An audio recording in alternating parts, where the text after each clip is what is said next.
Yeah, hi, it's Frank Walters here. Welcome to the Accelerated Introduction to Watercolour course, and we have 4 basic techniques, and those techniques we're going to go through right now. First of all, we're going to look at doing the first light wash. The light wash can be really any shape, any size, any colour, it doesn't matter, but for argument's sake, let's start with a graded wash of 2 colours. One of the things that's really important is to pre-mix, and when my students first come along and they don't mix up enough colour, enough pigment, enough water, the brush tends to be too small, and by the time they start laying their graded wash they just haven't got enough fluid going. So you need a big brush, lots of fluid, lots of pre-mixing, and start with the lighter colour. In this case it's the raw sienna, so we start from the bottom upwards, about 1/3 of the way up towards the halfway, not quite halfway, a bit stronger pigment below.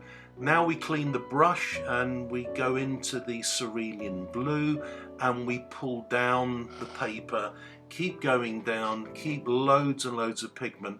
Right, just before we hit the yellow, let's get some water in the brush now. Go back with water and bring it down and blend it into the raw sienna. That's what is meant by a blended wash. We blend. It's not a hard line, it's a soft line between the blue and the yellow. And what we must do is let that dry before we continue with our painting. Once it's dry, then we can move on. Here's something that I finished using that particular wash, that graded wash, and as you can see, the blue and the light blue and the yellow, the raw sienna, is actually painting the picture by itself. It's doing a lot of the work for you. What you then need to do is use the midtones to create that painting. Okay, that's fine. Now let's have a look at the second one, which is wet on dry. And it is what it says it is. Let's try some raw sienna.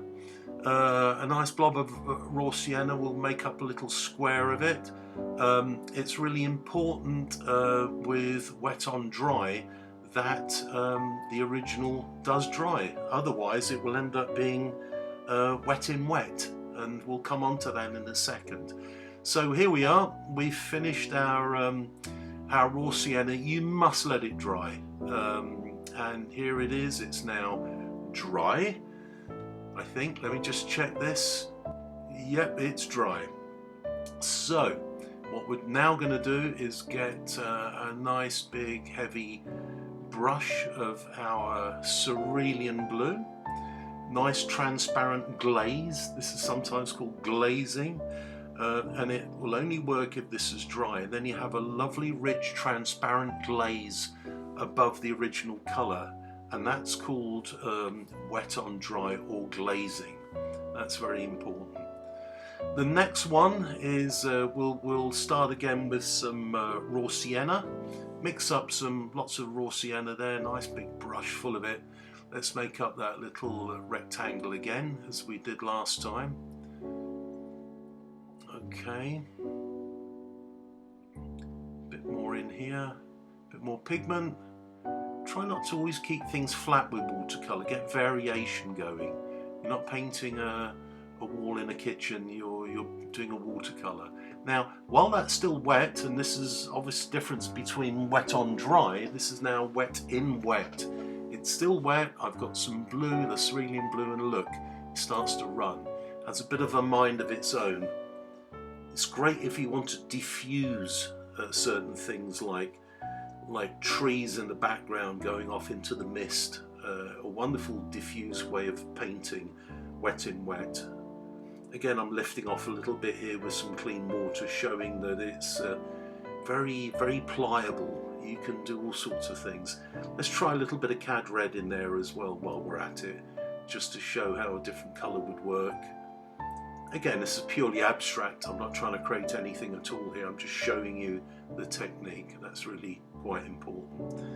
And finally, let's get some cerulean in the brush, loads of cerulean. But then what we do, we rub it off on a rag or on cloth or whatever. So what we're doing, we're actually painting a dry brush. So you get that dry, broken effect. And that dry, broken effect, that's called dry brush. And it's used a lot in watercolor painting to add texture and add some form of atmosphere. So there we have it. Those are the 4 absolute basic principles that should be adhered to when you start painting in watercolor. Hope you enjoyed that. See you again soon. Bye bye.